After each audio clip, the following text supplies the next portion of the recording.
Okay. I'm gonna take a quick second to process the sentence that you just Go right ahead.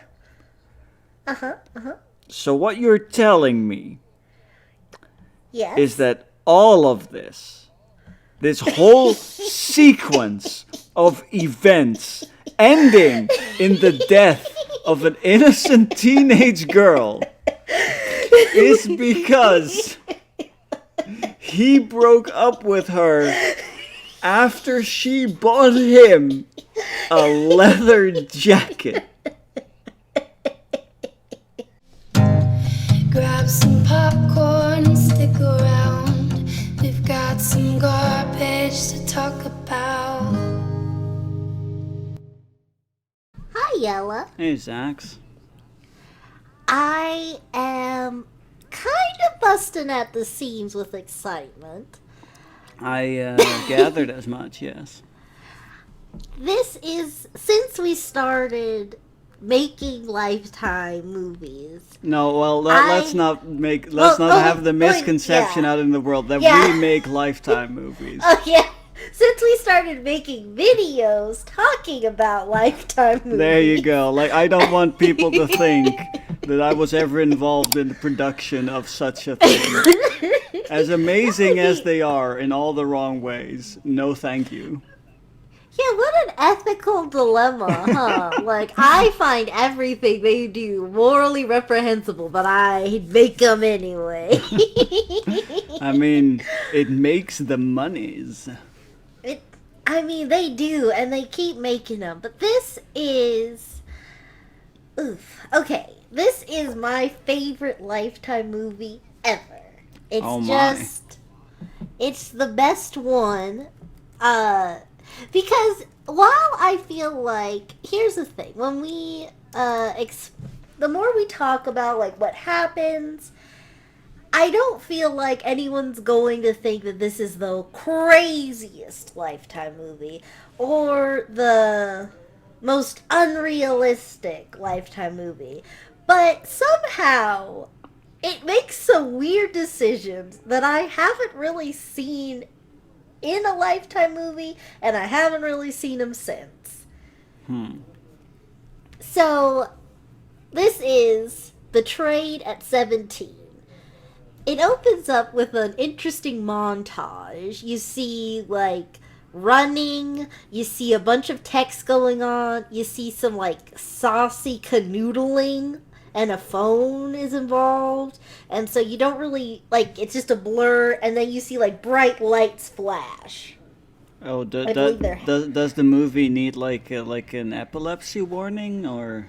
they're not flashing necessarily, but it's iffy. I believe they're headlights, but it goes by really fast that I don't know if I noticed that the first time I watched or during rewatches. Oh, okay. So then flash to forget that happened I as is mean, yeah, tradition. as is tradition, the intro of the Lifetime movie, just forget about that. Don't worry about it. It's fine. Great. At least this was shorter, but sometimes it's like 10 minutes. Sometimes it's where like 10 minutes of like vaguely ominous garbage, and then it's just like, yeah, none of this really matters. Like, even, like, a lot of the time, like, even when it kind of comes out what that was referring to, it's like, okay, but we didn't need that at the beginning. Not really. No. Like, cause, Like, cause it's like it tries to pique your interest, but that's not the thing I will be interested in as the Lifetime movie goes on. I'll be interested in seeing who is the crazy, insane one. Will a man ever have agency in one of these movies? The answer is probably not. And I don't know. And will there be some lesbian like undertones in like yeah, any well, they. interaction between two women? Like that's like the main questions I have when I go into a Lifetime movie. That's something, you know, like, all of those are really interesting points. And I will discuss a few of them, we'll see what the answers to those questions are as we go. But I do think it's interesting. Will a man ever have agency? Is a question that I don't feel gets asked in any other context. No, that's true. That's true. You're absolutely correct. Okay. So we open up in a kitchen of a really nice home. Of course, it's a nice home. It's always a nice home. This is a single mother. Mm-hmm. Her name is. Well, actually, I don't remember what her name is, but she has a daughter named Lexi, and we're off to a great start. At least we immediately know who of the two. Like, it's usually either the mother or the daughter who's the main character. Now, at least we know immediately. I mean, also the movie is called Betrayed at 17, so. Yeah. Let's see, it's good I had a tab open to help me with this. Her name is Michelle. The mom's name is Michelle. Okay. And so they're just having normal mom-daughter chats, and she's like, the mom's a pharmaceutical rep, and I have some opinions about this that I'll bring up later. Okay. Because they're not too important yet. But she's like, yeah, I'm going to meet at this hospital. I've been trying to get an appointment with this doctor for a long time, and I finally get it. And then the daughter, Lexi, is like, oh, cool, so you'll get like a cool bonus, so you could get me into that writing thing I wanted to do over the summer.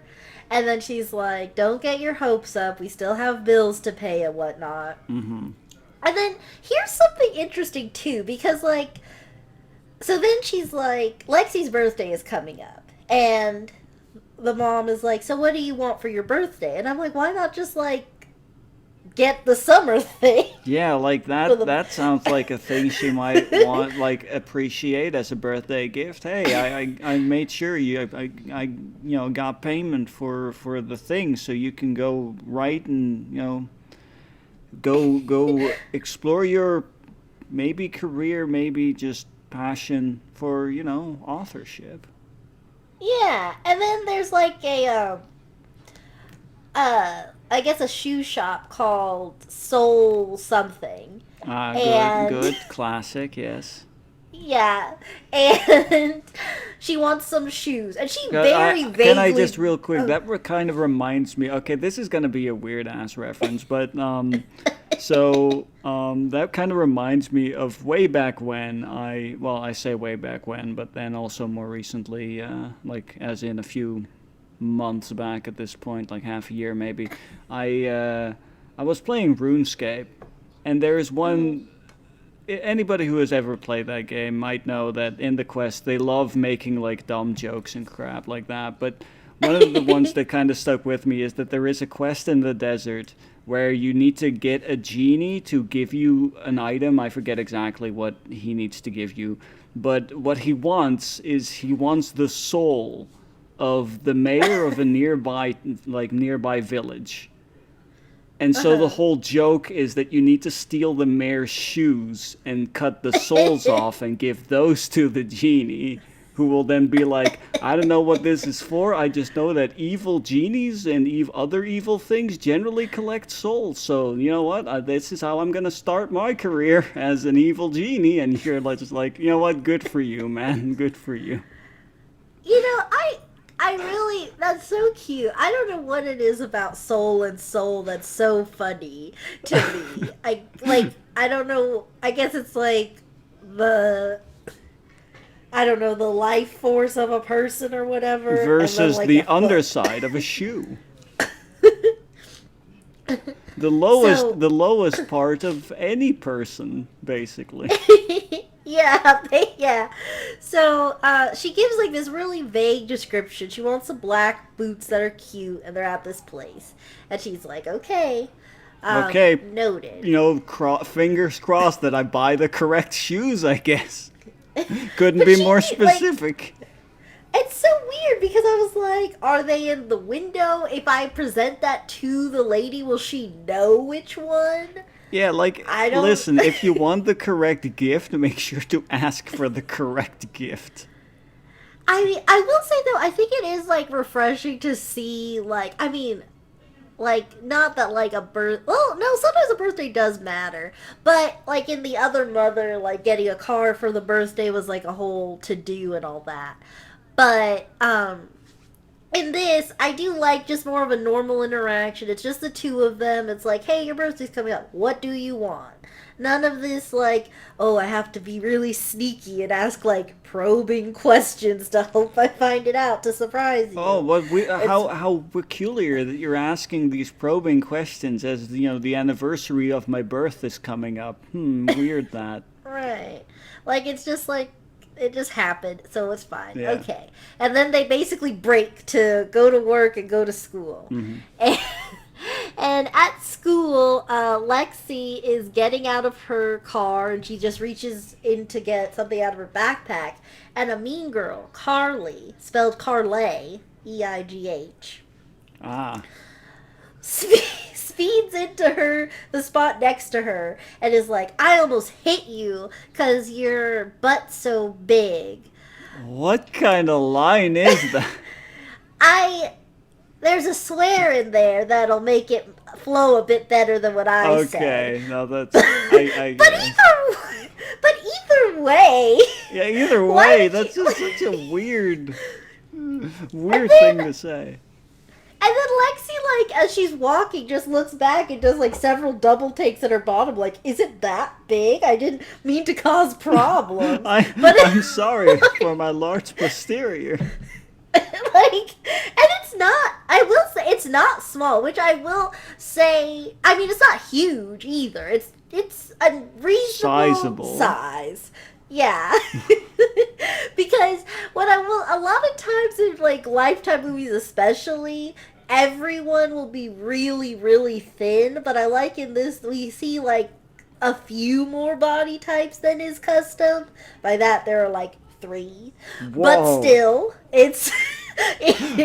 Truly it's- a revolution of the genre. all the shapes of a woman. But All so three she, shapes. so she isn't particularly thin, but she's not, like, she's just average. She's just a person. And so I will say that's nicer than usual when it's like we're both in the movie, we're both models, but I'm calling you fat because I got cast as the not fat one for reasons. Yeah, also make sure that, I wanted to on record that every time you said fat there, it was in giant quotes. Yeah, no. I guess I should I don't know. It's not a secret. I'm also plus size, so, like, I feel more comfortable speaking on such matters. But either Meanwhile, I'm a skeleton. See, we can be on a Lifetime movie. We can be the diversity they need. Just the two of us. Whoa. Will you get agency? Who's to say? No. Like some woman will kiss me and I'll be like, you know what, that did nothing for me, but I am brainwashed now. Yes, exactly. Okay, so now we go to the mom at the hospital, and she's just like, she's waiting, and then she's like, I've been waiting for such a long time. When will the doctor see me? And, like, the woman at the receptionist, but it's like a clinic, I'm not really sure, is like, well, the doctor needs to go to the hospital in, like, half an hour, so he really doesn't have time to see you after all. And so then the doctor happens to be walking out, and she, like, bombards him. And not really, but she's like, look, my kid needs some new boots for her birthday. Please sit down and let me make this sale to you. And, like, okay, I suppose. But, like, one thing that's really weird in the media, like, in general, every time I've seen pharmaceutical reps being portrayed, it's always, like, just a job. And, like, I don't know anything about it. But at the same time, you're pushing medications. You want this doctor to prescribe these medications to people. Yes. But in media, like, okay, I get it. A lot of people just have jobs that they don't, like, really feel that connected to. Yeah, I'm not knocking it's that. just a way of surviving in our capitalist society where you need money to live. Right. But at the same time, maybe act like you believe in the product a little bit. I mean, yeah, that's kind of, if you try to sell somebody on something, you should try to sell them on it. I mean, like, she does say, like, this is gonna be worth it. please, like, I guess she kind of does both, but it's still like, but these are like medications. Like, people are going to be taking it. I don't want to know that this doctor just did you a solid because you had a kid's birthday coming up. I mean, I have to say, like, I don't know exactly how such matters work over here, but the whole concept of, like, a medicine sales rep is just kind of weird to me. Then again, like a Okay. kind of a cultural difference, I guess, or just societal difference, however you want to, call it, is that here you won't see like a commercial for anything that requires a prescription. Like you will not be told Yeah. ask your doctor if X is right for you. Here you only see like commercials for stuff that you can just buy over the counter at a drugstore. See, So that's just kind of I a have. concept that is weird to me. Yeah, no, and I feel like, and I mean, let us know in the comments what you think, but I don't feel like it, I don't think many people are as cool with it. I think most of us, like at least in America or wherever else pharmaceutical reps are, I can only speak for America, but I feel like we just sort of been used to this. This is just like how it's always been, but it's always been weird to me, and I've had many conversations with people where we're like, this is weird, right? Because like this is a weird arrangement we have going on where people could just buy their way into being prescribed more. When it's like, okay, but is this better for you, or would this, I don't know, other medicine be better? Well, I don't know, but Yeah, they didn't pay me to sell that one, so here we are. yeah, like usually when it comes to like find like this is of course more from having heard it from other people. I've never been like prescribed any medication. But like what I've heard, especially if it's Ever? not I have been of course on some I had like some like a lung infection like when I was younger, so that required some medication, but never in like the sense that never in the sense of having to look for something that works, which is kind of what I was getting at. Oh yeah, Like for okay, example, like yeah. antidepressants. Like there are many different types of antidepressants, for example, and usually you need to, different medication works better for different people with different, with side effects being more or less severe. So that is kind of a thing where you have to kind of look for what works, which Oh, is of course a bit different from just asking if X is right for you, I suppose. But still, it's kind of a thing where if you're looking for medication like that, sometimes you need to try a few things for a while before you find yeah. one that before you hopefully find one that takes and helps you with your problems. But Yeah. yeah. But again, that's Well, more of what I've heard of other people going through. I have luckily never had to deal with that myself. and I'm glad for that. Um, Switching gears drastically Of because I course. didn't really, I couldn't think of a segue.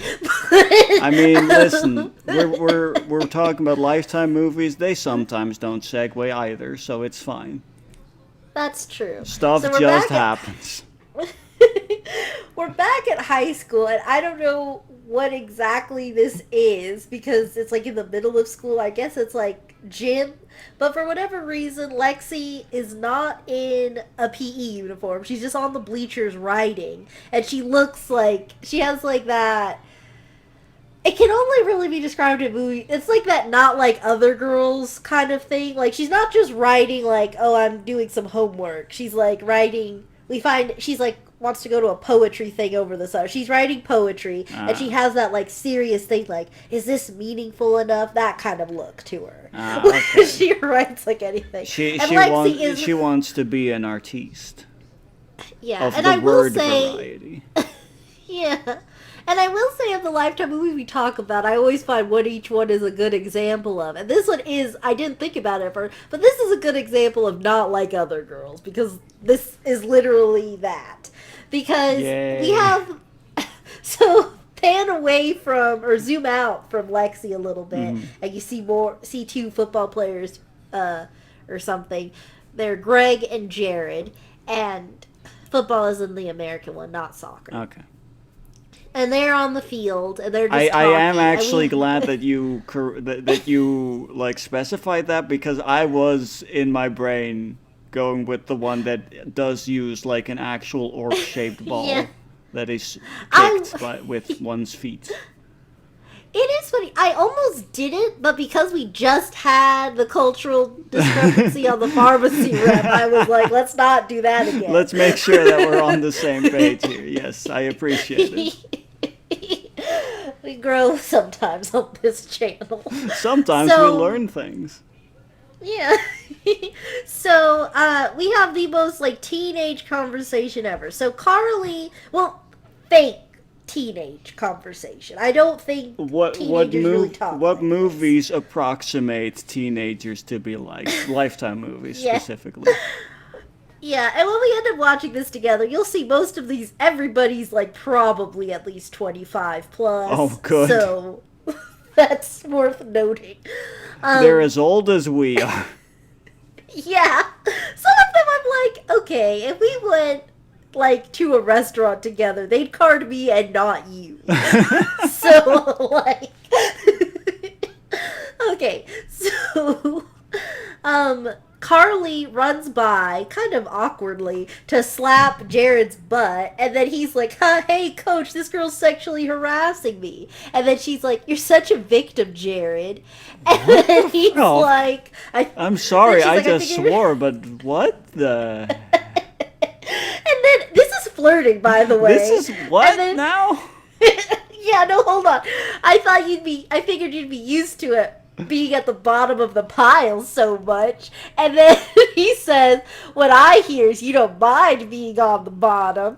And then she says, actually, I like being on top. And she runs away. What the? Uh-huh. That's how teenagers flirt with each other. Is it? These super sexual quippy one-liners. Like what? Okay, I was a teenager once. Like, Right, years, as was I. literally years ago at this point. And while it is true that teenagers are generally very aware of that sex exists, Right. I don't know, I think part of the problem is as well that I've never really observed teenagers flirt with each other, because I just hung out with like the small group of nerds, of which I was one, who were just kind of Yeah. talking about video games the whole time outside of class, basically.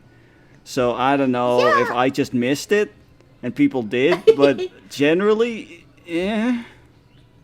Yeah, no, even like with my group of friends, which were kind like not like I don't know, it was one of those like grifter cliques where just sort of people just sort of came and went. And it was just like, are you sitting at this spot at lunch or not? But of those people, there were couples, but I never really saw any like flirting. The most I saw, and I mean, I wasn't really a fan of this, was just like there was just a lot of PDA once they got to the couple zone. Right. But I was like, I don't know how you guys got here, because like I heard you guys maybe say like 2 words to each other. I I'm heard you say like 2 well, words to each other, and now you're just all over each other, and I just don't know how that happened. Like, that's none of my business, but like, go off, I guess. You know what? As So- long as you're happy. Yeah, whatever floats your boat. So she says that, and then Jared basically does a nudge to Greg, like, man, she's so hot, you gotta be missing that. And he's like, no, she's toxic, basically. I'll pass. Ah, good. And so Whoa. Greg used to date... Is that some kind of is that somebody resistant to feminine wiles? A little bit, yeah. So, like I said, some questions would be answered. Oh, man. At this minute. But look, we're on the cusp of some agency. Oh, But luckily wow. we have So we learned from this conversation that Greg used to go out with Carly and isn't a fan of her any longer. Mm-hmm. But Jared, who will not have much agency for this movie, spoiler alert, is like, so you don't mind if I date her, right?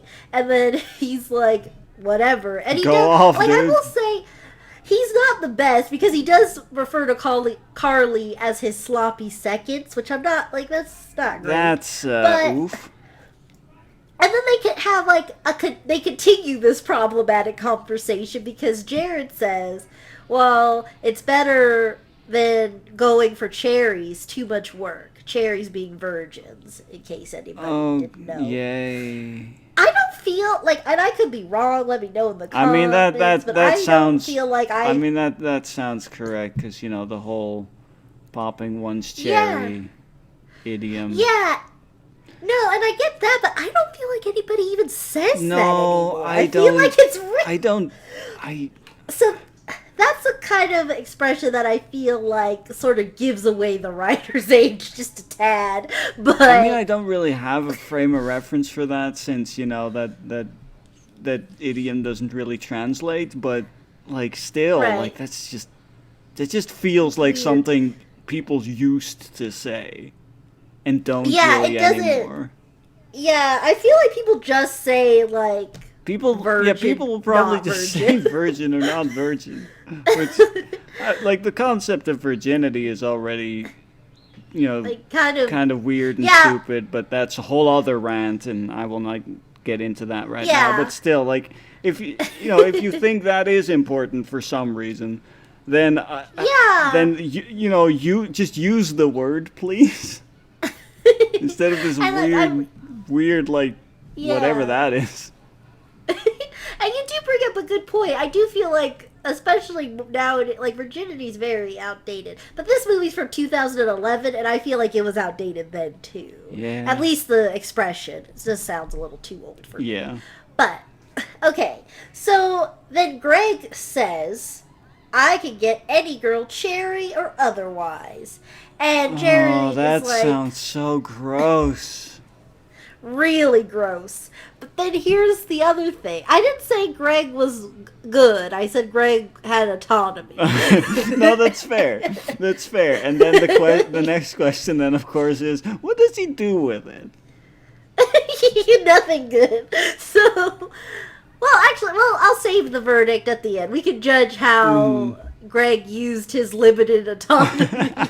This is a rare opportunity in a Lifetime movie. Let's see how he used this chance. So Will he squander it or not? yeah. So then Jared is like, "That football scholarship went to your head. So thank you for that exposition. That will kind of apply later." So then he's like, "Anyone, name the time or place." They do that whole bet thing. Luckily, Lexi is still wistfully riding on the bleachers. Oh, so then good. Jared is like, then I think actually Greg picks her. He's like, "How about her?" And he's like, Jared is like, "Lexi Ross, she's like an A prude." And then Greg is like, "There are no prudes. There are just girls who need to do it first or whatever. Everyone wants to do it. They just need to be asked or something like, I don't know. It's frat boy nonsense that is, and it's very typical." Yeah. Let's just stick with that. That's a... So yeah, so the bet is for $50 Oh, that no. he can be with Lexi. 50 whole Which dollars. Yeah. So then later, and like this is something which I'm gonna. Okay, so Which, by the Lexi way, is also like, back then is less than 50 euros. Makes you think. Oh. Oh no, Lexi's worth more than that, surely. But so Lexi's getting something from her locker, and she's like reaches down to like, I don't know, get something from, put something in her, I don't know. But Carly The walks important by thing and is that shuts, the locker is open and she is near it. yeah, and it's above her head. So then Carly walks by and closes it like, "Haha, loser, you'll have to open your locker again." Oh no, the inconvenience. And then I was like, okay, I don't really understand why Carly is so fixated on Lexi, which I'm like, maybe gay? Maybe that's a crush. Maybe she's trying to get the attention of the girl like some sort of, prepubescent boy. Maybe. So, like, I just, we always look for who the couple is. Uh-huh. And that might be one. There are actually a few contenders, sort of. I mean, So listen. then- I can ship the bully with the heart of gold, though probably this one doesn't have that. With the I don't know, poetry person. I don't know where I was going with that. I get you. Okay, so then Greg swoops in and he's like, "Man, Carly sure does suck, huh? I know because she's my ex-girlfriend." And then Lexi's like, "Oh, hello, stranger." Hello, basically. person I never met. Hi. And like he's just laying it on really thick because he's like, like I bet she's just being mean like that because you're like really cute and beautiful and smart and she's none of those things, not like you are, girl. And then she's just like, "Oh my, I've never been spoken to this way before." what romance. Oh no. And so My so they make date. is this the beating in my chest? Is this my heart? It's just going. Is this a fear response? Should I run away? But she's like into it, and then Carly sees them talking and gets really angry and like hones in on Lexi. But I'm like, you already didn't like her. You've been bullying her it's all one day. You bullied her twice that I saw. Also, isn't that your ex or something? Yeah. Oh, But or he probably considering how considering his opinion of her, he probably broke up with her. So now she's getting extra upset. yeah. That So situation. and like we find out more about their relationship later, and I'll just let you know right here. It's pretty petty. Good. Especially considering how really Lifetime everything gets. Oh boy. I'm getting very excited off of you describing it as very Lifetime. So, now back to the mom. She's in the car with a friend who we'll see like maybe 2 or 3 times. It really doesn't matter. But there's some Lifetime movies where the mother is either a total loner who knows like nobody, or she has one friend. In this case, it's the latter, where we have one friend. It's just like, well, I guess you do need someone to bounce things off of, sort of. But it also almost feels like a waste of a role, given how things turn out. Are you saying that this friend could have just been a brick wall? Basically, like, so they're just talking, and, like, she got the bonus, she filled out she's gonna fill out Lexi's application for the summer thing, and, that's nice. Yeah, and then we cut back to, we don't really see the details, but we see a ne'er-do-well looking kid. He's like, got like kind of some facial scrub, wearing a black hoodie. He sneaks into a house, and he like steals the medications that the mom has. Oh no. And like just pops some of the pills, and he goes through their fridge and he eats some cold spaghetti. I'm like, if you're gonna do all that, just heat it up. If you're like Goldilocks in it right now, if you're if you're gonna take the time to just eat it right there instead of taking it, like you clearly feel comfortable and secure enough to stay for a while, just put it in the microwave, heat it up for like a minute, maybe 2. It will be much more pleasant to eat. But either way, he sneaks out right as right as she's pulling in, he sneaks out, so she doesn't even know that anyone was there. Okay, so you should have just taken the pasta with you and warmed it up somewhere else. Yeah. Or yeah, I guess he could have enjoyed it more. Or maybe he just had a few bites and put it back, which is probably worse. Like, they don't know that it's secondhand now. I mean, if it was, yeah, I don't. I mean, if he used a clean fork, I guess. I don't know. But like he's getting multiple spoons back, so the fork's in his mouth and going back in. Okay, that's true. Like he didn't finish it, so You should finish your food. Dang. So then My problem with you has changed completely. I still have issues. Yeah. So Lexi's talking to her best friend, who I think we see even less than the mom's best friend, and As she's in, like, we see that best friend only twice. Yeah. So basically, the best friend, this is standard. She's like, guys like Greg would never go out with girls like us. Oh, And that then Greg kind of. asks, yeah. So then, Greg comes and he like wants to confirm date plans, and he's like, "Okay, give me your number." Carly sees this, so she's just kind of absentmindedly keying Lexi's car as she glares at her being asked out by Greg, Yeah. not Greg. Well, So then, Lexi immediately goes and she's like, "Oh my god, is that my car?" And I'm like, it's kind of like it's very noticeable, but like I don't know if I would have noticed it right away. I don't really like, although it's a really, I think this is like a richer area because everybody drives a car that's pretty nice looking. So I guess you would notice scratches more than I would. Probably. And of course it's a nicer area. It's a Lifetime movie. That's true. So she goes, she tells her friend, "I'm just going to ask my brother if he can fix it before I go home." And we find out that the brother is the ne'er-do-well who snuck into the house. Oh no, a connection. Yeah, and he isn't a fan. Like, I guess he got kicked out of the house. He's kind of bitter about that. And he's bitter about school because he's like, you know what I would do? I'd skip class tomorrow and I'd key everybody's car. And it's like, whoa. Whoa. And then she's literally like, okay, maybe I won't take advice from the guy who got suspended 5 times. And I'm like, yeah. Maybe I won't take advice from the guy who, when faced with some kind of injustice done to him, is then very willing to commit that injustice to everyone else. And like, it's like, golly, What's next? So like a little bit more serious. Somebody takes your eye out. Does that mean you're just gonna go around take random people's eyes out? Like, what are you doing?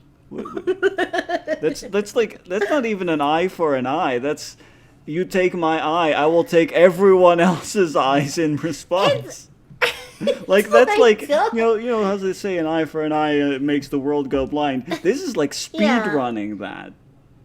Yeah, no, it just escalated from 0 to 100. But now back at the house, the mom, Michelle, has gotten a letter or a summons or whatever, and apparently Shane, the brother, is like wanted for court for physical assault or something like that. Huh. And so she tries to call Shane, and he doesn't answer, and then he tells Lexi, "Don't tell Mom that I'm living here. I'm warning you." And she's like, "I hate when you put me in the middle. I just wish we were a family." So then she like leaves a message. The mom just leaves a message like, "Look, I got this important letter for you for a court summons. I'm not mad. Just like call me back if you can, whatever, and like we can figure out what you need." Mm-hmm. So there's that. And then later that night, the mom, of course, asks Lexi, like, "Do you know where your brother's staying?" And she lies and says she doesn't know.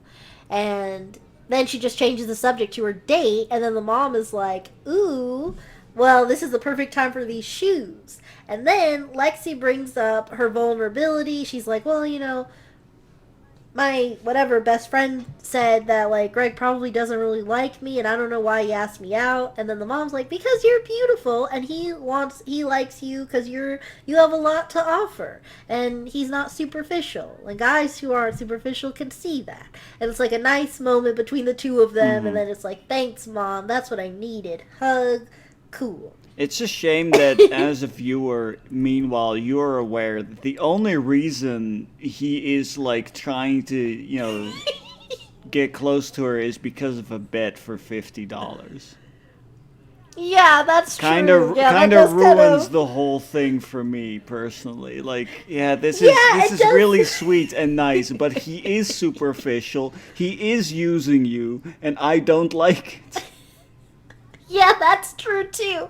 But here's something. So now we're at Carly's house, and in this we're gonna find out why Greg is so valuable. So dad, what is the worth of one Greg?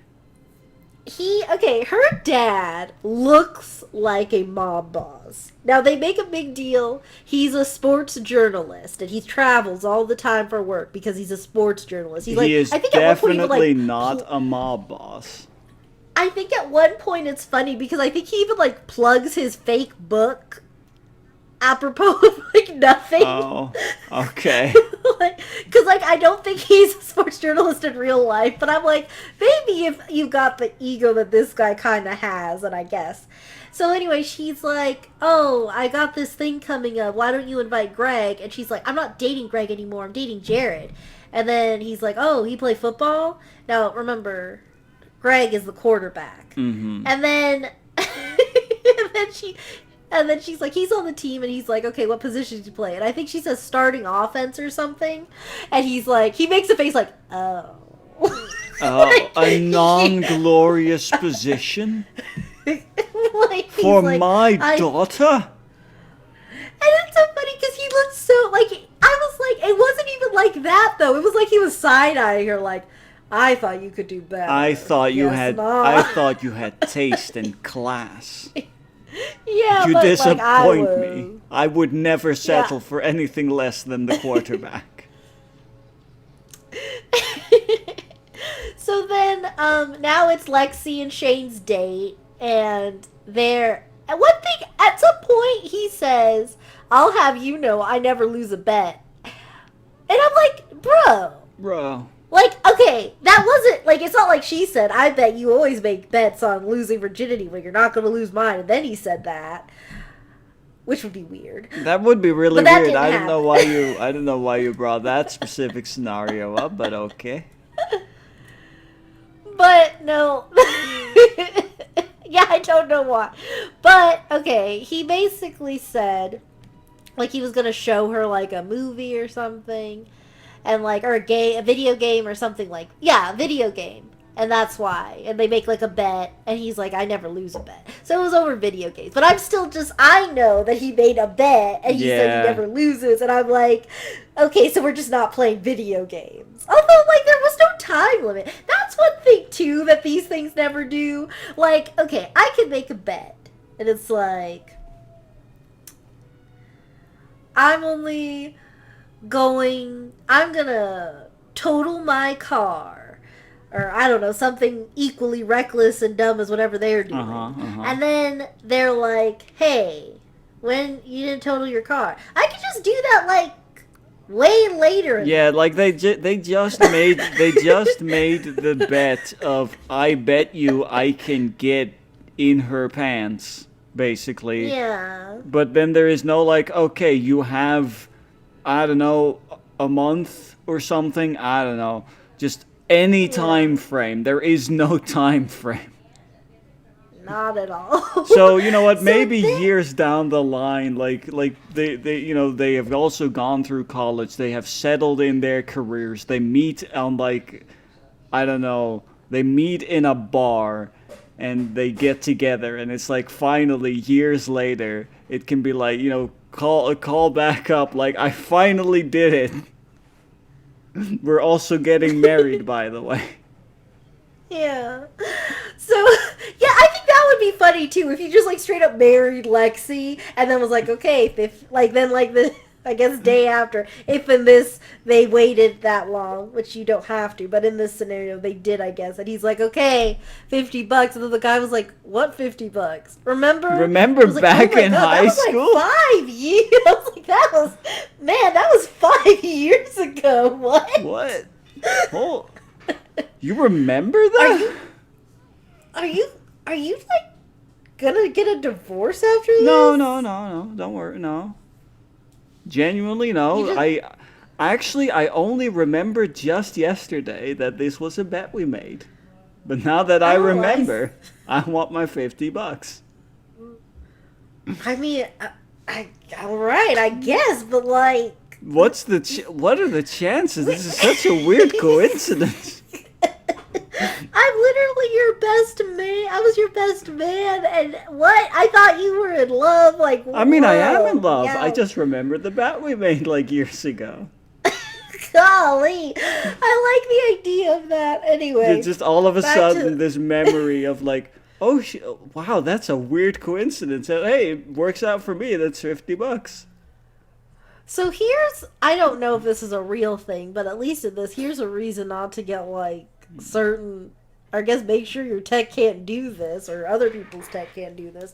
But he's able to make his brightness go, like, all the way down, so it's just a black screen. And so he did that so that Lexi wouldn't see the webcam he has set up in his room, pointed right at his bed. Why didn't he just... So not... Why, wait, so he turned the brightness down. All the way down, so it looks like it's off. But Why, really, it's recording. But if you just have the webcam on, why don't you just turn the screen off? Or was it like a laptop or what? It's like a laptop. Okay, then I guess you can't really turn the screen off. But still, that's really weird. That's a really weird idea of being able to turn the brightness down so much that the screen just turns black. Yeah, I'm like, how do you get it back up? Maybe there's a button for that or something. I don't know. I mean, the ultimate prank, this laptop that can, for some reason, set the brightness to...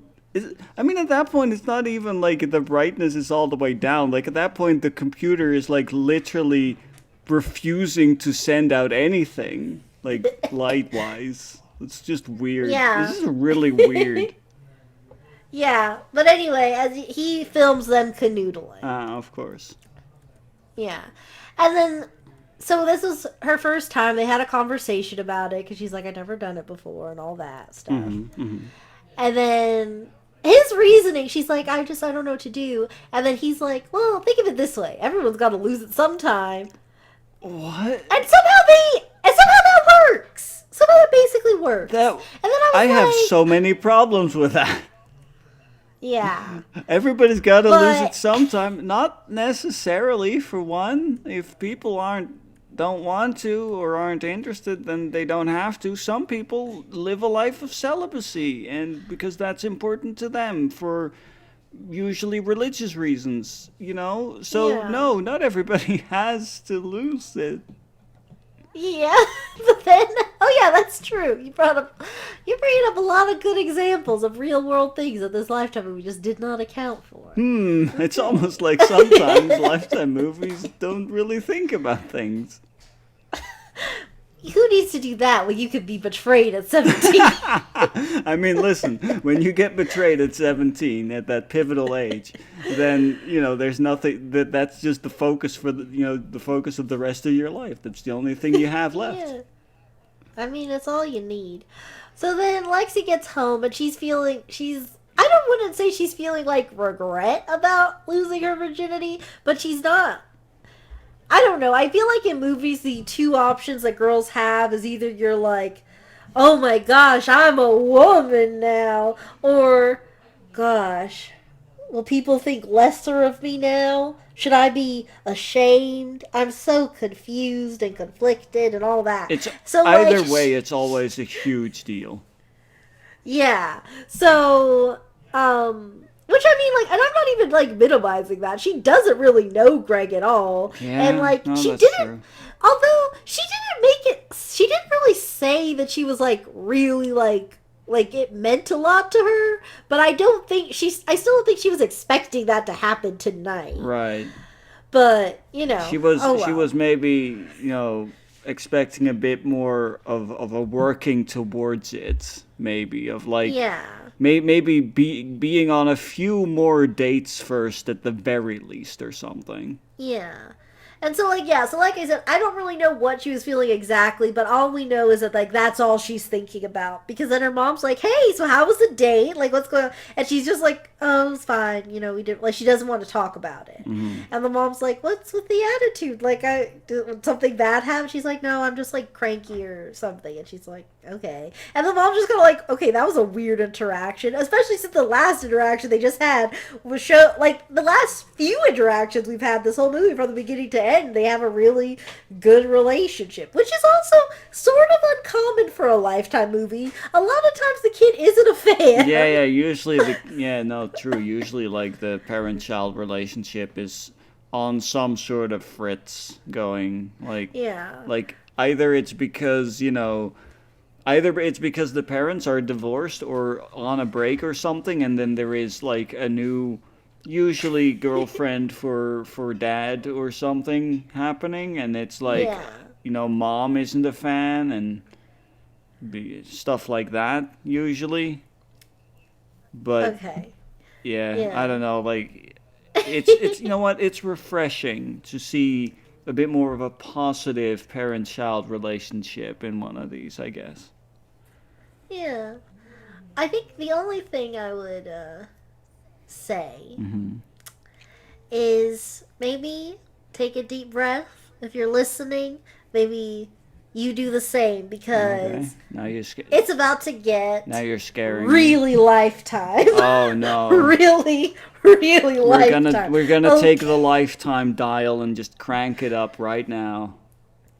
Okay, Greg, it's football practice, I believe, on Saturday. Mm-hmm. Greg shows Jared the footage. He's like, I got it. You owe me $50. Don't tell anybody about this. I just filmed it as proof. I'm going to get rid of it. Or actually, no, he doesn't say he's going to get rid of it. He just says, don't tell anyone. That Don't this tell exists." anyone that I made a sex tape. Basically. And then Jared is just laughing. Carly walks up. Her and Jared are now full swing. And she's like, what are you laughing about? And then Greg's like, I gotta go. Because you know what's weird? Greg and Jared are best friends, have been since childhood, we find out. And they're and like, Greg is so, like, finds Carly so toxic that I feel like Jared should be, like, confused about that. Because it's like, one thing to just not date your like friend's girlfriend. Like if you have feelings there and like they don't care, whatever. You know, no one like owns somebody forever. But like he just thinks Carly's a bad person. And so it's like he's not jealous. He's just like, you're making a mistake. That's his whole demeanor to Jared. But Jared is like, but booba, I guess. Yeah. So But she pretty though. Yeah. We did a spooch. She smooched me and so, now she owns my brain. Speaking of which, she does demand that Jared tell her what they were laughing about, even though he tries to play it off a few times. She wears him down with, like, it barely was a struggle in any way. Did she use her feminine wiles? Actually, I feel like she was a little aggressive, honestly. Oh, okay. So, Well, also so a bit of a change of formula there. Yeah, she just demanded it, and he complied. I was like, oh, you know if you got it. If it works, it works, I guess. Yeah, he's like, oh, whatever. Greg just made a sex tape. It's stupid, and he goes to hit the showers. Carly, sorry, goes back in. I like that I have apologized for my own dumb joke.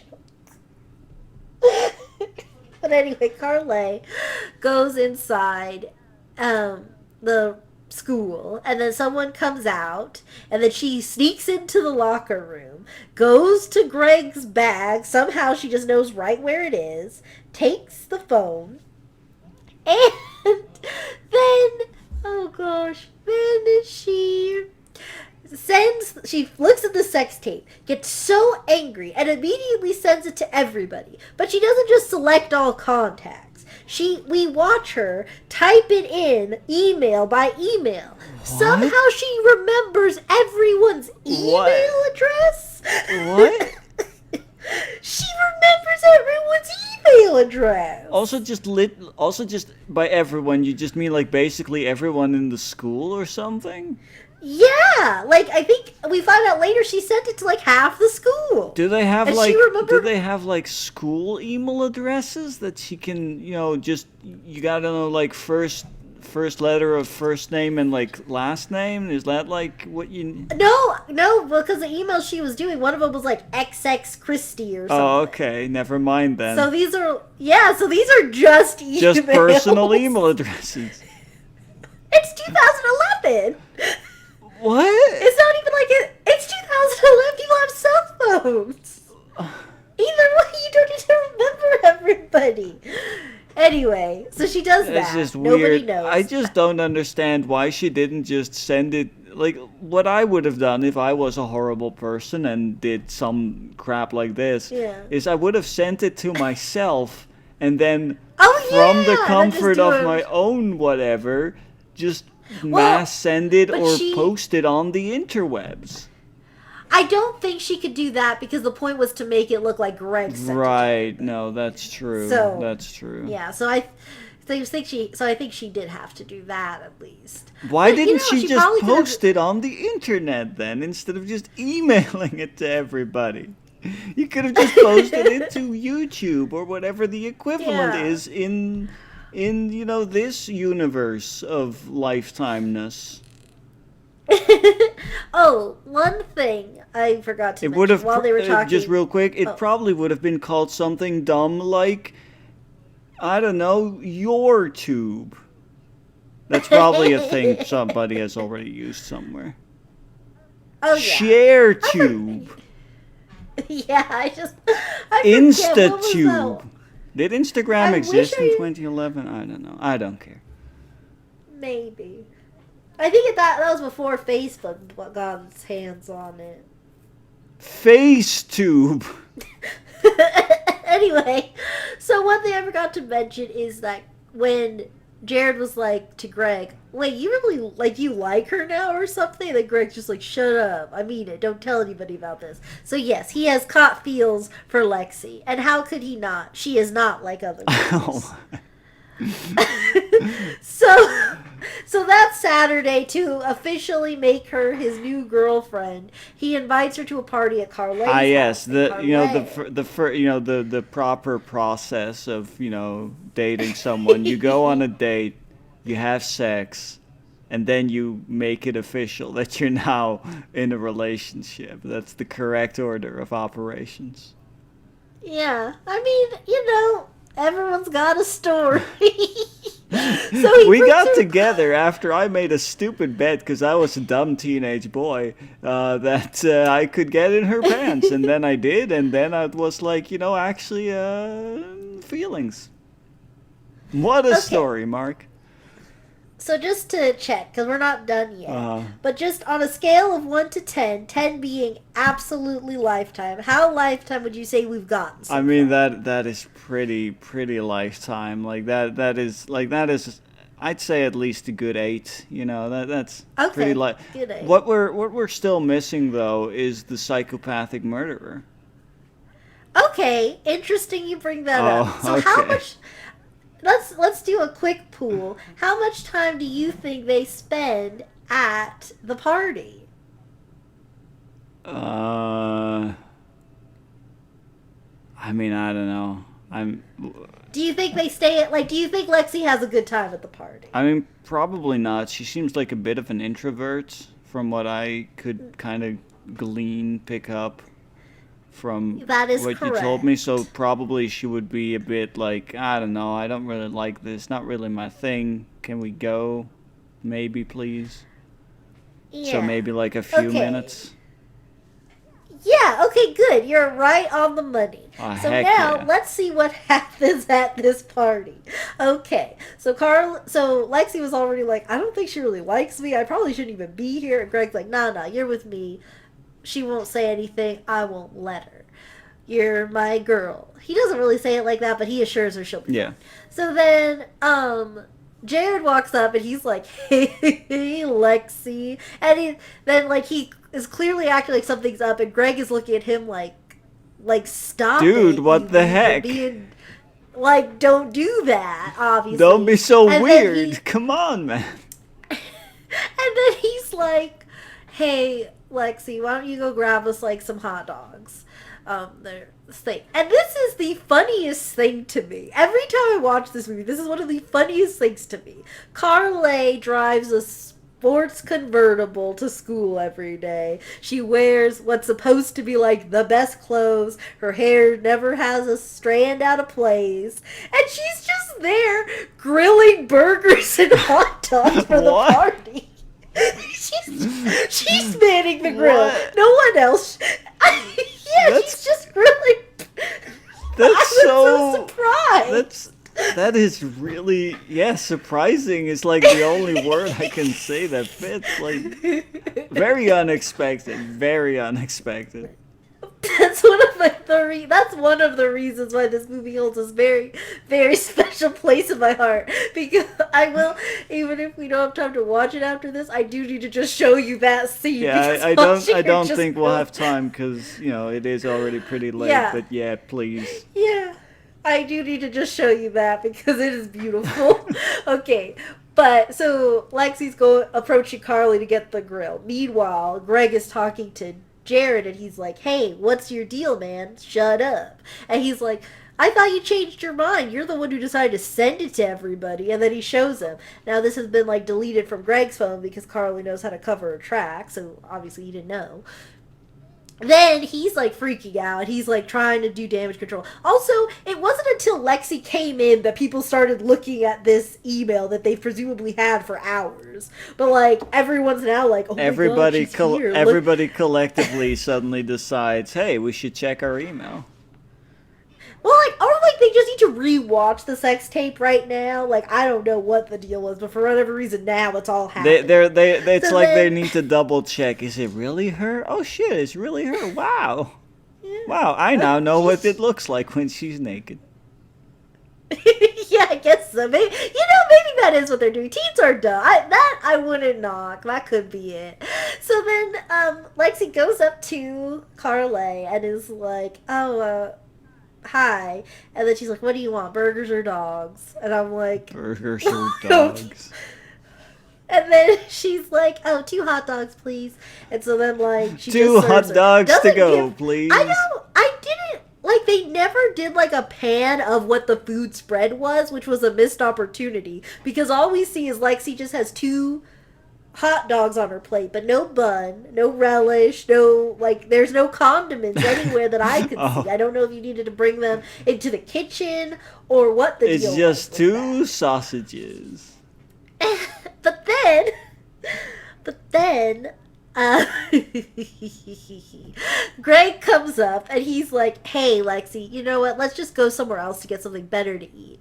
And then Carly had just finished making some really inappropriate jokes because she was like, "These aren't as big as what you're used Oh to." my God. Like weird things like that. Uh-huh. And then Greg is like right in the middle of that, like, let's try to get her out of the house to like, and I feel like he probably would have explained what was going on because like you kind of have no choice now. She will find out eventually. Yeah. But he's trying to like navigate the storm. I don't know if he's thinks that their relationship still has a chance. Although honestly, and it's kind of sad, it probably would because like no one else would talk to her.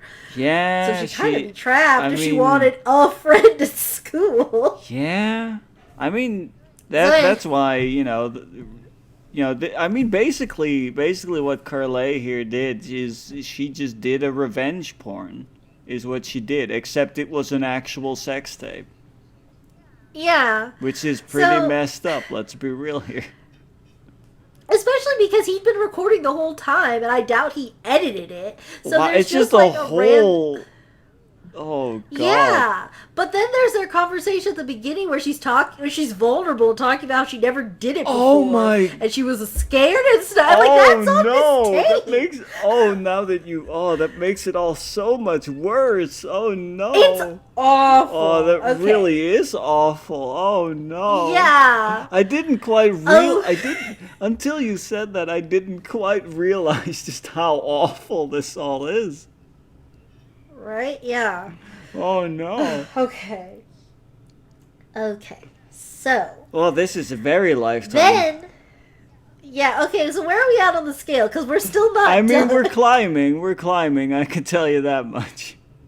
Okay, I'll check at the end of this scene. Okay, so then Carly just holds up her phone, is like, "Is this you?" Oh, no. And then Lexi sees the sex tape, and she's like freaking out. She's like, "You did this.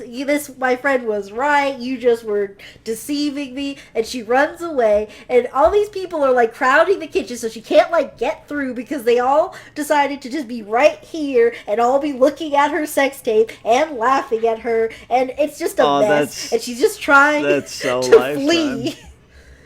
She's just trying to flee. Greg is going after her. "Lexi, wait, let me explain." And Let me then explain. he- The actual truth is it's not much better, but, But it might make things okay for us. maybe, probably But they- not. Let's be real here. Yeah, no. Like, But I Lexi's just want you to probably, know the like- truth, please. Yeah. So then, he's chasing her, and she's like, no, no, and she keeps running. And then we see those bright lights from before, and it hits her, and she's just on the floor, and now Lexi is dead as a doornail. What? And she's just dead. What? This is the end of this part of the Lifetime movie. We're not gonna have a whole new movie. What? She's just dead. What? Yes. Huh? She's dead. She no longer she ceases to be. The police knock. She has been removed knock. from this mortal coil, is what you're saying. The police knock on the mom's door, let her know she's dead. Oh my God. Mom had recently gotten Shane's location out of Lexi because she explained, like, look, I know you got your thing, I'm sorry, but, like, he's wanted in court. This is actually serious. Just tell me where he is. I need to speak with him. And then she's like, okay, I'll let you know where he is. So now Mom has that. She goes to see Shane, and then at first he's, like, not going to let her in. And we find out what their deal is later, but, like, there's, like I said, every Lifetime movie, the kid usually doesn't like the mom, so welcome back. Here is Shane, who doesn't really like Welcome his mom back to that much. new main character, question mark? Yeah.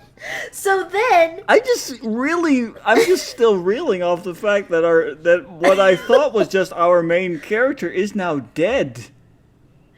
We got to know her hopes, her dreams, Her fears. her friends, her enemy. Yeah. Wow. She's dead. No. This is like, it is very Lifetime, but in a way that I didn't expect. Right? That's weird. Yeah. This is Betrayed at 17. Like, I would say, if you out there listening really like Lifetime, but, like, you don't really have anyone to watch Lifetime movies with, this is the movie to show somebody, and then you can know if they're going to get in it with you or not. If you need more, I would recommend this movie, because it's a lot. I will admit, though, not many other Lifetime movies, not even pretty much any of the ones we've talked about, will be as good, so you might lose that friend as quickly as you made him. But I mean, there are other things about Lifetime movies that make them a desirable watch. Mainly, you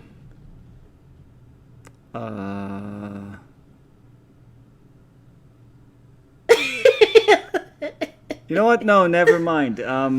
Lifetime movies are trash. yeah. But I mean, to be fair, they at the same time have given us some of the best visuals ever. Like, one of my favorites still, and I hope you remember this one, is when I don't quite remember the context. I don't remember the title of the movie, because none of that matters, because they're all the same. But in this one, there's the scene where this guy gets in his car, and then a woman with a knife just kind of slowly like elevators up in the back seat, and then just stabs him through his car seat. Yes, I believe that's The Wrong Neighbor. Probably. I just know that I absolutely love the way she stabs that man. It's so I believe good. we do have a GIF. I do think there's a GIF of that. Yeah, I think floating around I somewhere. think I still have that. Hold on, I can check that real fast. Let me just real fast check if I still have that somewhere. Hold on. Images, GIFs, Lifetime. Yes, I have it here. I'll just throw it to you on Discord real fast. It's uploading, so we can both, and you can put it on screen if you want to. But we can just enjoy this for a second. I got to that part. Okay. That's so good. Yeah. Okay. I just love the way she just, clearly she was lying down on the back seat, waiting for him to get in the car, and then she just gets up, pulls out her machete, and just stabs him. It's great. Okay, but we still have a lot of ground to Right, cover. sorry. Let's get back So, on track. No, Sorry, let's this get is why we sorry, talk wrong about- wrong saying. Let's get back off track cuz this is just spiraling out of control. Okay, so Mom and Shane have formed a reluctant alliance of sorts because he's living with the mom while they get Lexi's affairs in order. They go to the police station, and this is what makes like absolutely no sense to me. So the cop is basically like, there's really like, basically they have this conversation where it's like, we are going to try to press as many charges as we can, but you're not going to be satisfied and you're not going to feel like any justice for your daughter was found. That's what this whole conversation amounts to, because he's like, the driver hit the brakes as soon as he can, performed CPR on the scene, did everything he could to save your daughter, so he's not going to jail for murder. He did all he could. It was clearly an accident, and he cannot be found guilty for, you know. Oh, like for your daughter running into the middle of the street. Yeah. Then they're like, okay, but like this sex tape that was going around, and he was like, yeah, he could. The cop confirmed it with other people at the party that like she had just found out, and that is why she was leaving the house. And so people, they're like, okay, so like is Greg going to jail? And they're like, well, he's like a minor, so it's fine that they canoodled. And then I was immediately thinking like, okay, but like it's still technically CP. It's not okay to do that. Mm-hmm. So like, I think I don't know. So, but anyway, the cop's basically like, he's probably gonna get like 2 years probation, and get off scuff, and then be fine after that. And so they're just like feeling really discouraged. And like they try to talk. Which, you know, makes sense. That is very discouraging overall. Like Yeah, like you said, basically you will feel like no justice has been done because the situation is just kind of crap all around. Yeah. And then they go to Greg's house, the mom and Shane, and they want to talk to him. And like just sort of like, because they're trying to get justice for her daughter still, and they're hoping that Greg can like, I don't really know what Greg could do that would like, I don't really even know what he could say other than like, oh please, I'd like to go to jail forever. I don't really know what they even want from him. Yeah, I mean, I don't think they even know what they want from him. You know, they're just grieving. That's true. I'll give them a pass for now. For But then, now. like, But next time they mess up, their asses are mine. Yeah, exactly.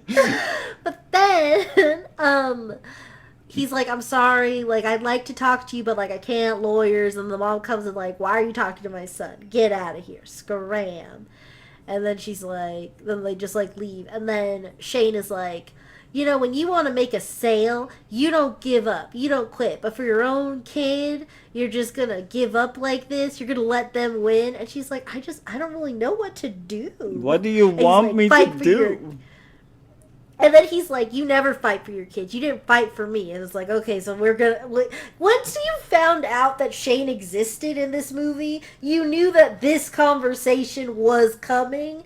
And it was like, okay, let's go. What happened between you two? Why don't you like each other? And then she's like, I love you. I tried to do everything, but you wouldn't stop with the drugs. And you were hanging out with those friends. And he's like... I was sad when Dad died or whatever, and Oh my like you God. didn't care, and like it was this whole thing, and then he just runs away. Wow, okay. That is sorry. Can I just say that is just peak like teenager like blindness in regards to the feelings of others. That, you know, of course you're sad. Your dad died. I can relate. Fairly recently, actually. But Yeah. she also lost her husband. Yeah. You know what's currently occurring in my house is when people get sad here, we comfort each other because we both Yeah. have lost somebody. Screw Yeah. you. Yeah, no, it's so weird because like she's like, and like this is like this is an age-old debate. I don't know if there really is a right answer. I go back and forth. Like, I don't feel like I could ever kick out my kid if they have like a drug problem. But some people feel like that's what they have to do, and it's like, yeah, I mean, I don't know how you feel that way until you're there, you know. So I My don't. solution, But my I don't. solution is I just don't want to have kids. Just avoid all that. Yeah, exactly. But then, That way it's never a dilemma I'll have to face. There you go, easy. that's how you can approach lots of problems. Yeah, no, I exactly. guess. Just make sure just if it's something you can help, just make sure you're never in the position. I might not want to get smudge on my fingers. Guess I'll just never write again. Okay, maybe apply that within reason. Okay, I just, just make sure we cover all the bases. Okay. So then, okay, so like there's that. They have that drama going on. Now at the school, Greg's mom is like, why is he being expelled if the cops didn't press any charges? And then she's like, okay, well, whether it's a prosecutable crime or not, he sent a sex tape. That's against the rules. Like, and I was like thinking, like, yeah, I mean, like That is like, clearly he not something only- that the school can't condone. Yeah, like she's dead. It's not even just like she was like she can't even come in and be like, I forgive Greg. You shouldn't expel him. She's dead. She got hit by a car and died on the spot. That's one thing that I really don't like. I don't really like Greg's mom as a person that much because it's so weird. Like on one hand, I get it. Like your first priority is your kid, but your kid is indirectly involved with the death of a girl. And she like when the mom comes over and she's like, I'm not trying to make any trouble. I just am trying to like understand what happened because she only knows the vague thing of the sex tape, but she doesn't even know like what all happened, you know? Mhm. And the mom is just being super rude and like, get out of here. Wow, Like, just you're to not gonna ruin to our a life. grieving mother. Yeah. The heck it's like is a whole... wrong with you? So then like the principal, You know what? and I really like here, the principal. here's another Oh, thing yeah. that is pretty peak Lifetime. A lot of people in it are terrible human beings. Yeah. That's pretty Lifetime. So then, the last thing the principal says is like, look, I don't think he meant for this to happen, but it did. So he needs to live with the consequences of the choice he made. Get out of my school. That's Then you know what? That's Carl- fair enough. He made the choice of Yeah. recording that. That had consequences. Yeah. He made I a mean, stupid bet because he's a stupid teenager. Now he has to Yeah. understand why that was stupid. This is why. Oh, I forgot. I did forget to say at the party, one of the first things Jared did when he said hi was give him the $50. So at least it was worth it in some respects. Okay. Sorry, I can't say anything else. I don't have a response to that. I'm glad that you made note of it. I would have been fine with not knowing that too. Like I'm very ambivalent to that piece of knowledge, but I still appreciate that you put it out there for people who might care that the dude got his $50. We did like a whole sketch about. That's fair. You're right. You're correct. Yes. So, okay. So then Carlay is outside the principal's office just like raising her eyebrow and like, look at you. You're expelled, loser. Look at you. You're And then he's- expelled. A girl is dead. Yeah, exactly. And so then he like lunges at her because he's like, I know you sent it out.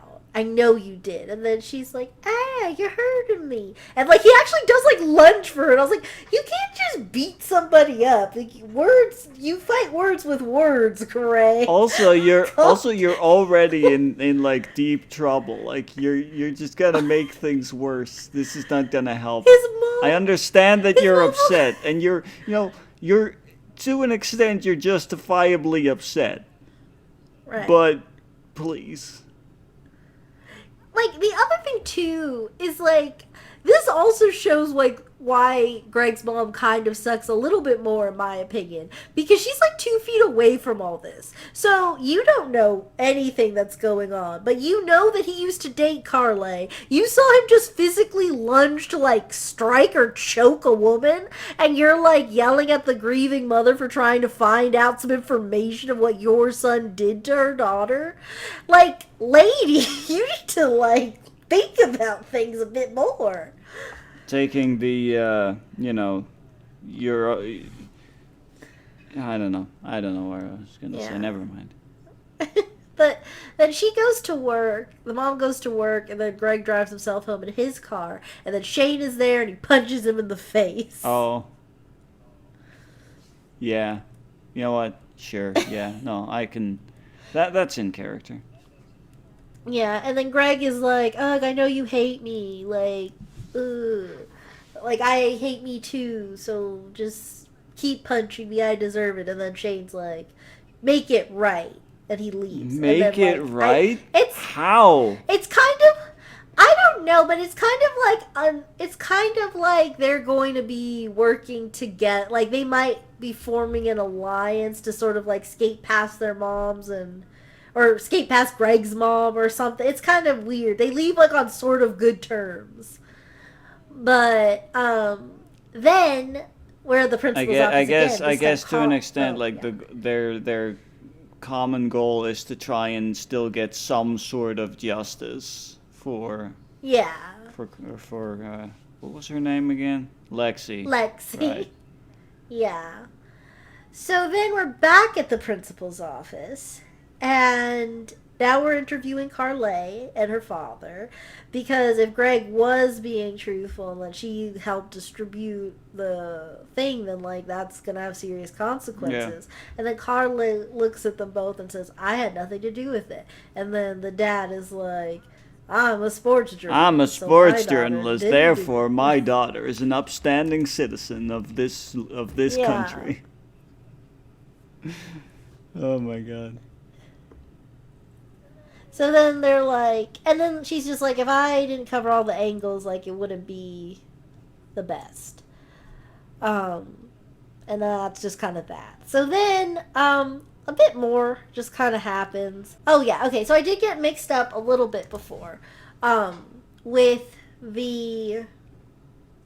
so they did have a fight, and then they had, like, another fight, and this time Shane runs away. He's stolen her pills. We've seen that he's been doing that, like the one she sells. Yeah.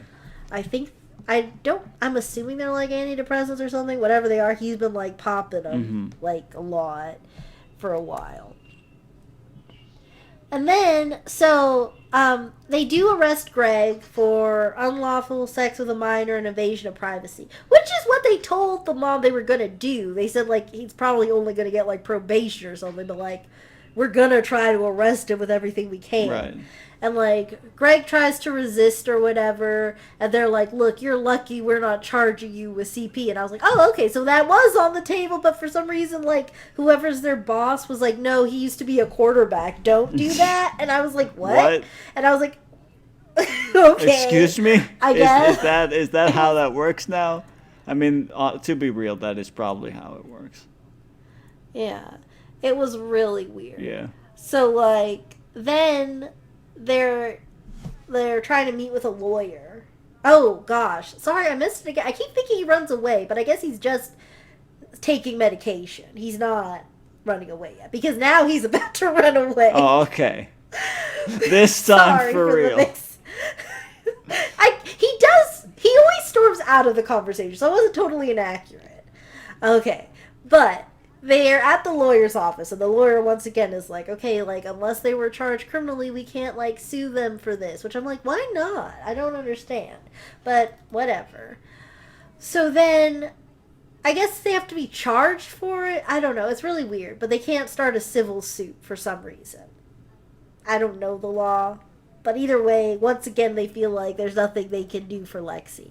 And Shane's like, you keep giving up on your daughter and you still never fought for me, yeah. And then he runs away. And she's like, Shane! Okay, and then she, like, calls her friend to have, like, one more chat. Oh, boy.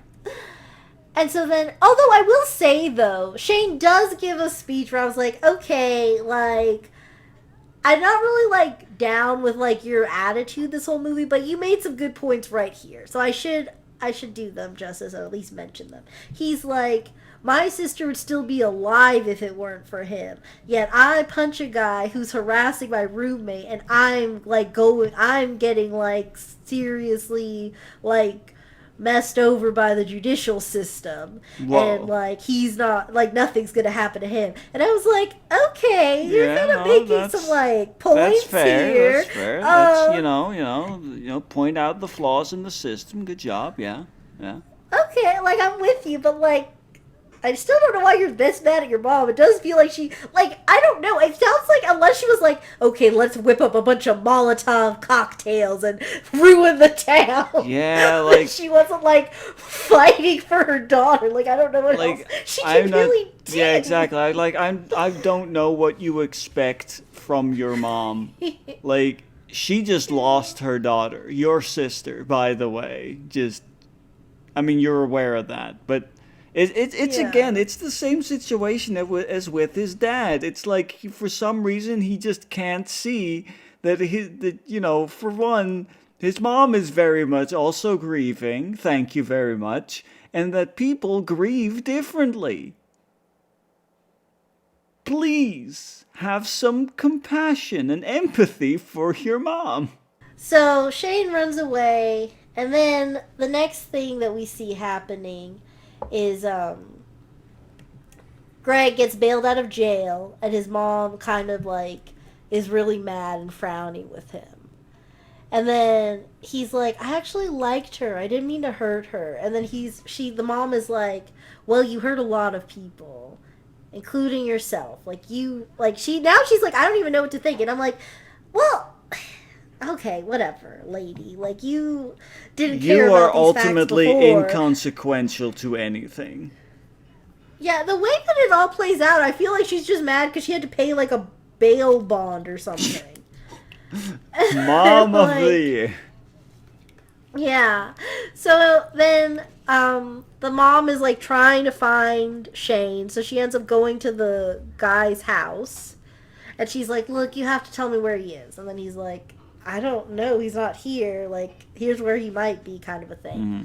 So then, okay, it might not seem like it right away, but we're about to enter the next round of things getting pretty Lifetime. Oh boy.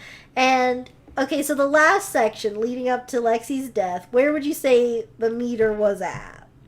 I mean, honestly, interestingly enough, I'd say, is that while it was very Lifetime, like I said at that moment, it's like it's very Lifetime, but in a very unexpected way, because normally Lifetime doesn't kill off the person most readily, the person you would most readily kind of identify as the protagonist. So yeah, in that sense, very weird and interesting. But I'd say it's, it started at an 8 when you first asked. It's definitely, in a firm 9, I'd say at this point. Like, I'm still kind of waiting on, because we have not yet had, like, an actual, like, murderer. Is usually where it goes, That's usually where it ends up, is somebody is just straight up trying to kill people. And this was more of an accident. Yeah. So, yeah.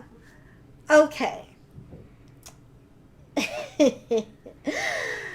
Greg calls Jared and says, hey, I need you to check. What time did I send you the email, the sex tape thing? And he's like, I don't know. I think he's like, let me see. And then he checks it, and then he sees the time, and it's like 11:30 a.m. or something. And then Greg's like, okay, that's all I needed to know. And then, like, I forget when this gets revealed, but basically the reason that's relevant is because Greg knows he was in the showers when that happened, so now he knows that for sure Carly must have done it. Right. And so then he pulls up to her house, texts her. She comes into his car and she gets in, and they have this talk where they go over their breakup and everything. And he's like, "You must be so glad about how my life turned out. Like, you really hate me this much?" And she's like, "No, I loved you. And then you waited until I bought you an expensive leather jacket for your birthday and then dumped me the next day." And he's like, Wait. "I'm sorry." Wait. Yes. Okay. I'm gonna take a quick second to process the sentence that you just Go right spoke. ahead. So what you're telling me Yes. is that all of this whole sequence of events ending in the death of an innocent teenage girl is because he broke up with her after she bought him a leather jacket.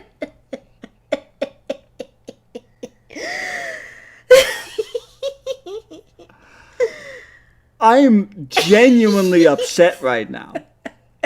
I am angry at this whole thing, everything right now.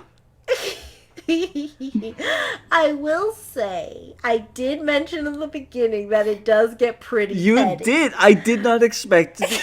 At the very, like, if You overestimated the pettiness. I underestimated the pettiness because I Oh, expected yeah. it to at least have been something like, "I bought you a car," or something like super expensive, not just a leather jacket. Like, I don't care how expensive it is at that point. Like, it's a jacket. It's an article of clothing. And even like an expensive leather, like even then I'm still thinking like at most like maybe $200. I don't know how expensive a jacket can get. But like what? Yeah. Can I genuinely want to punch something right now. Oh, I have this no. pent up aggression Okay. right now that needs an outlet. Well, you can continue to rage at the rest of this movie. I mean, I'm trying to Um, calm down and it's not working. Well, this won't help. Okay, so Greg is like, I just did that because didn't feel like I was good enough to be with you. You're so amazing and stuff, and I just sabotaged us before we could really get going. And then she's like, "You're just saying that." He's like, "No, I mean it." And then anyway, they have this whole talk. He gets her to confess that she did in fact distribute it. What she then- didn't know was that I was wearing a wire. Yes. However, you just said what would have happened if Greg could have made better use of his agency. This is already a big play for a boy to play in a Lifetime movie. He's recording her on his own. No woman is involved in this plan. He did this on his own. Wow. But here's why men don't get agency in Lifetime movies, because then he immediately exposes the recorder that he had in his car, and she's like, "Will, wait, what are you doing?" And then he opens the door. Somehow, for some reason, she was trying to get it from him, but he pushes her out of the car. Somehow, she gets out of the car for some reason, which, I mean, I know he's like physically stronger than her, but he can't just use one arm to push her out of the car if she's that earnestly trying. Yeah, like to get that's recorder. just not how that's no. Unless he is Okay. like superhumanly strong. That's Yeah. that's not a thing a person can just do. Okay, so now we have two things are happening. What is Greg going to do and what is Carly going to do? Now, don't think about Lifetime, but if you personally were in Greg's position and you at least had this recording, somehow you got her out of your car, where are you driving with that tape? The police station? Okay, he goes home. Now, Carly runs inside, grabs a gun, and gets in her car and drives after him and follows him Oh home. my. Because, of course, she can follow him home.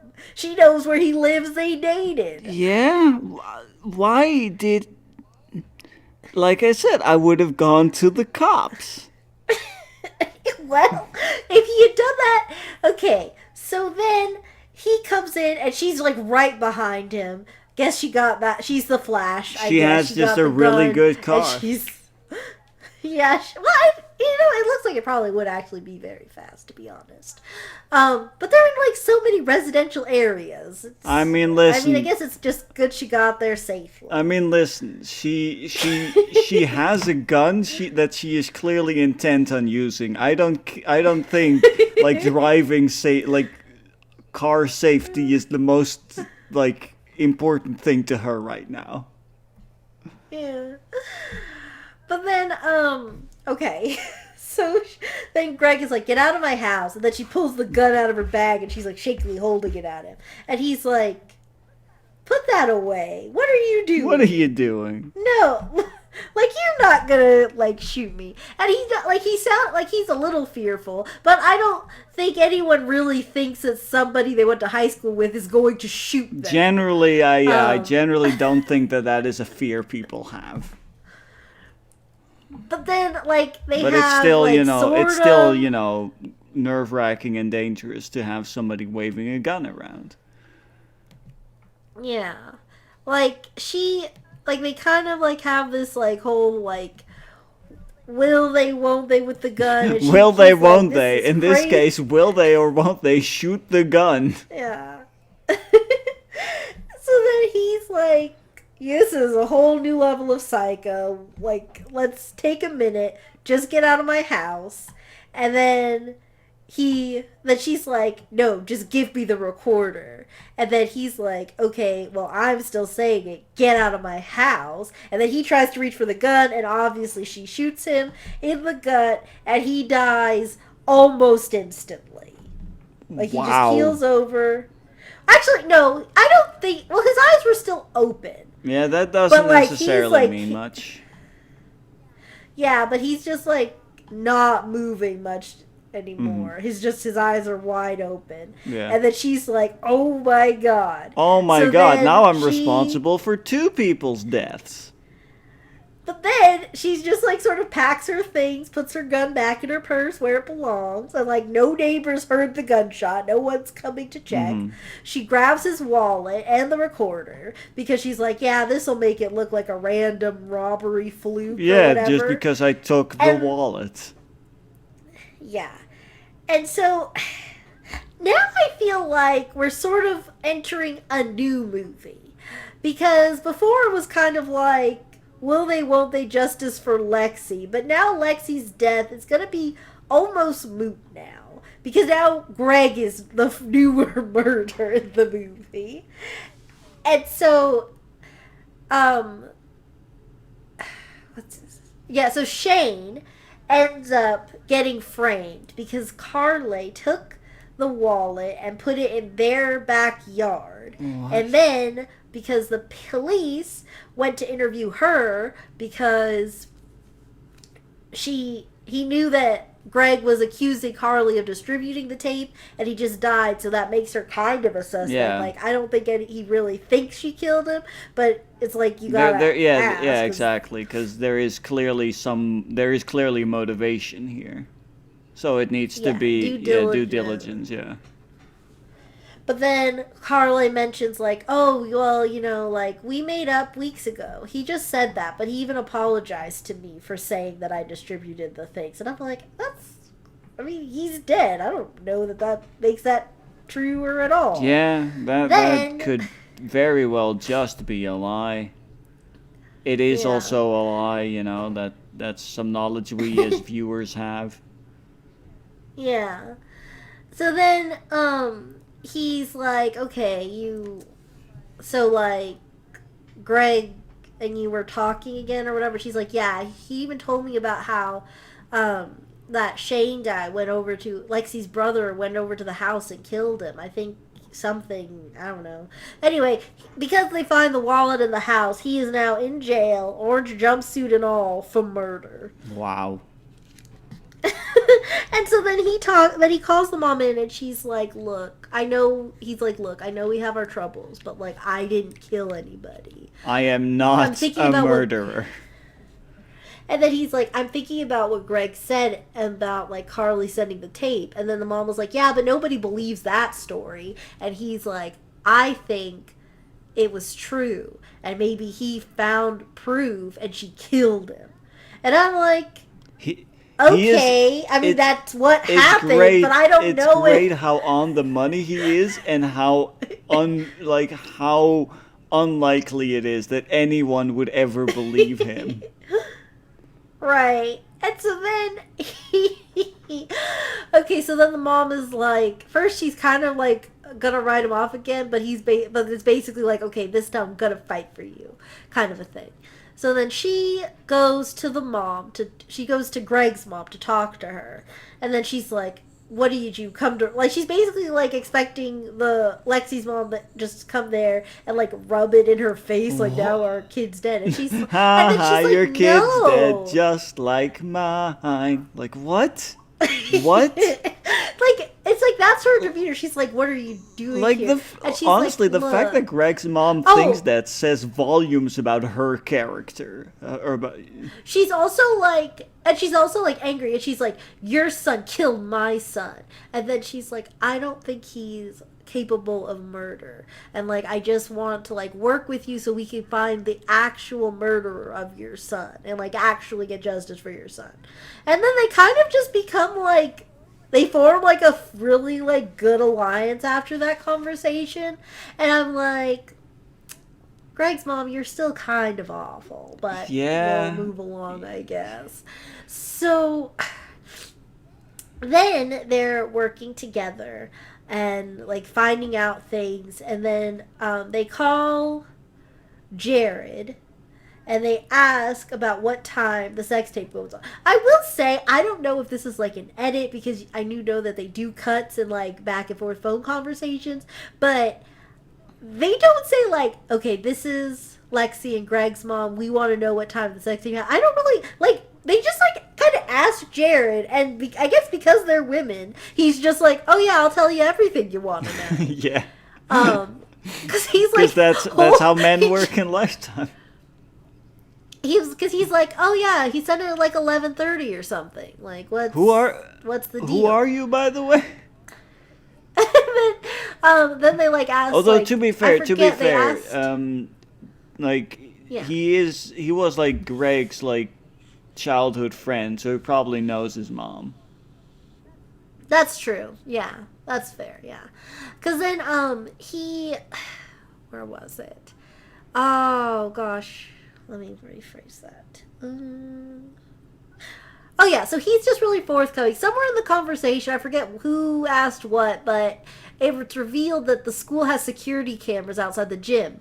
Now, while they're having this phone conversation, Jared is holding Carly and like just like rocking with her, because like they were just being together, like grieving and whatnot. So then she hears this conversation, and then after it ends, and she's like, what do you mean? There are no security cameras at the school. And he's like, what do you mean? Yes, they were after the break-in last fall. And I'm like, how do you not know that? And then I was thinking about it, and I'm like, actually, I have no idea if my school had security cameras, to be honest. They might have. Yeah. I don't think so, but like, I guess I wasn't really looking up for cameras. I didn't really have a reason to be aware of, security, CCTV. Yeah. Come to think of it, though, like, there could have been. I don't know. Shrug. Yeah, it's really not that important. But anyway, so Carly's freaking out. The moms are together. They go to the school. They ask the principal if there's a way that they could look at the footage. And, like, they give the information of, like, 11:30. And then they're looking, and the principal's in it now. And, like, they see the time. They see Carly standing outside the locker room at 11:26 or something like that. And then they see her go into the locker room. And then, this is such a weird explanation the principal gives for two reasons. The first reason, before I even say what the explanation is that these moms don't know what the school gym looks like, so they have no frame of reference. But she says, because, like, they're talking and they're like, oh, well, how did they not see her if the security cameras were on? And the principal says, oh, well, they must have been in the showers. It's not like the girls' locker room. They're I guess, where the showers are, like, through the locker or something. But I'm like, I mean, that's how most of them work. Like, you wouldn't want the lockers right by all this water. And, like, right? Like, that's a weird thing for her to say, isn't it? Yeah, I think so. Yeah. Okay. Well, anyway, they have the proof that they need, that Carly did it. And or at the very least that Carly spread the tapes. Yeah. So she was in the locker room and they have the proof that they need. Now, Carly is like freaking out, grasping at straws, so she finally comes clean to her sports journalist dad. And she tells him everything. She's like, I did distribute the tape and I killed Greg. Oh. And he's like, and his reaction is like so muted given the circumstances. He's kind of like, he's disappointed in her, but it's more like I flunked out of school than like I ended a life. So indirectly, I ended too. And then she's just like, please, Daddy, no one will know it was me. You gotta help me get out of this. And he's like, you gotta help me cover up for murder. And then he's like, okay, where's the gun? And then she's like, oh, as I said that, I realized this is one of my favorite scenes of this whole movie. So he's like, okay, get the gun. We're going to dump it in a lake on the other side of town. So they're getting in the car. The moms are driving over there. I don't know why they never go to the police first. Everyone wants to talk to everybody involved first. Yeah. Which is like, so the moms want to talk to Carly right now about all this. I guess they want to just give her a chance to just come clean about everything, which I guess might be better. I don't know. At the same time, if you suspect that she has already killed somebody. Yeah, it doesn't seem safe, but whatever. They go there, they're trying to talk to her. The dad's like, just get in the car, Carly. Don't say another word. And then she keeps talking. And then she full on like monologues. And she's like, it was like Greg's fault. He's bad. Ugh. And then she's holding a gun at everybody. And like she's like everyone's the dad is like, Carly, no. Carly, what are you doing? No, stop it. And then the moms are like, no, don't do it. And then she like freaks out. She's like, my life is over. And then she like points it at herself. And then they're like, no, too many kids have died already. We don't be a third. No.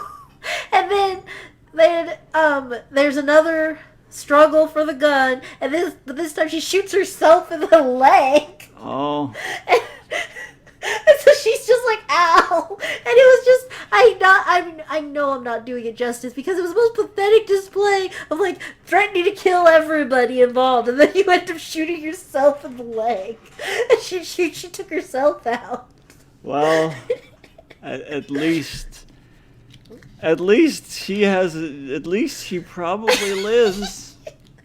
I would imagine. Well, here's the fun thing. 6 months later, we find out that Shane has got his GED and he wanted his mom to buy him some lunch. The end. What? I'm not kidding. I didn't exaggerate. She shoots herself in the leg. And then we just pan out 6 months later, and all we learned, I don't know what happened to Greg's mom. I don't know if Carly's in jail. I don't know anything. All I know is that Shane got his GED, and he told his mom he would pay her back for lunch if she covered it tonight.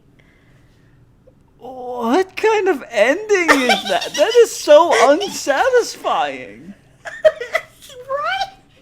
Like, I don't... what? Like, so it feels like... Honestly, it feels like it would have been a better ending if you cut that last bit off.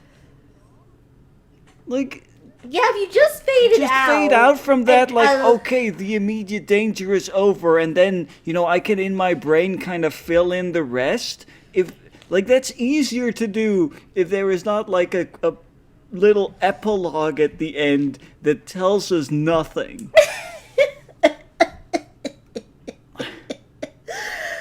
Oh my That's gosh, so yeah, weird. so that was Betrayed at 17. Man, I can't all- believe I was now betrayed at 29. Yeah, okay, that's a good question though. Like, to wrap this up, who do you feel was the most betrayed at 17? Was it supposed to be Lexi, Greg, or Carly? That is a really good question. Why? Oh my god. Okay. Okay, let's just real quickly, let's think about this. Okay, so Lexi was kind of used for a bet, but Yeah. then real feelings emerged, so I guess that was nice. But then sex tape emerged, which was less nice. And then she died, which, awful. Which, that's a betrayal there. The in her, as far as she ever knew, she was betrayed by Greg, who, as far as she knew, sent out the tapes. I mean, I guess that is like the immediate betrayal, but then it's kind of weird because the betrayal ends, with her dead. So Yeah. normally in like a betrayal movie, you'd expect, the person who gets betrayed to either get comeuppance, or if it is like a frame job or something, that the truth comes out or something like that. But no, she's dead. Yeah. And like, I don't know the exact timestamp of that, but that feels like it's like a halfway point or something. I think it actually might be a little earlier. I think it might be like the first half hour. Wow. Or like the 90s. So it's like the first, like I said, there's like 3 chunks of a movie. No, that's And each one's kind of, gets and like and a then half hour. then you get Greg, who just doesn't really get betrayed. He just gets killed when he is trying to, find out what happened, like trying to get to the actual truth, and then he just gets murdered for it. And then Shane, I like Shane. He's just kind of there. I feel like well, he's also not 17. he's also not 17, so clearly the title does not refer to him. So it has to be either Greg or Lexi, and I guess it fits Lexi the most because she, as far as she knows, gets betrayed, and I think Okay. not necessarily the most betrayed maybe, but I do think definitely the title refers to her, which is still really weird because then she's like not even halfway into the movie, she's just gone, which is so weird.